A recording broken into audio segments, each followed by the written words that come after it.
Shalom saudara, pagi ini kita belajar bersama-sama kembali firman Tuhan.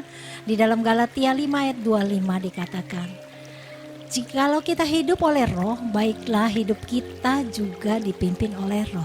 Berarti saudara ada dua hal, yaitu hidup dalam daging dan hidup dalam roh. Nah saudara, pada saat ini kita mau belajar yaitu hidup dalam roh saudara sekalian. Hidup di dalam roh ini ada tiga hal, yaitu ciri orang hidup di dalam roh. Yang pertama saudara, yaitu kita masuk di dalam cirinya, yaitu selalu mau masuk dalam hadirat Tuhan. Masuk dalam hadirat Tuhan ini bagaimana saudara?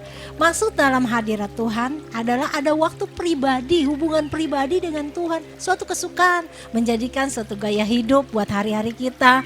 Karena masuk dalam hadirat Tuhan adalah kesukaan buat kita semuanya. Yang kedua yaitu hidup dalam kebenaran firman Tuhan.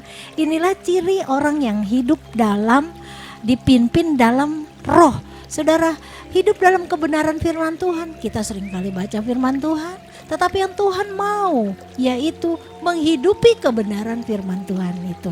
Jadi saudara, jika kita hidup dipimpin oleh roh, yang kedua yaitu hidup menghidupi kebenaran firman Tuhan.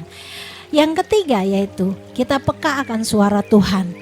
Bagaimana kita tahu dengan suara Tuhan? Yaitu biasanya saudara, kalau kita tahu, kita baca firman Tuhan, ada sesuatu hal dalam kehidupan ini yang harus dipilih. Mana yang harus dipilih? Saudara sekalian, ada hal-hal kejadian yang sepertinya abu-abu, ini bisa dilakukan atau tidak ya? Nah saudara, kalau kita dipimpin oleh roh, saudara, kita akan peka akan suara Tuhan.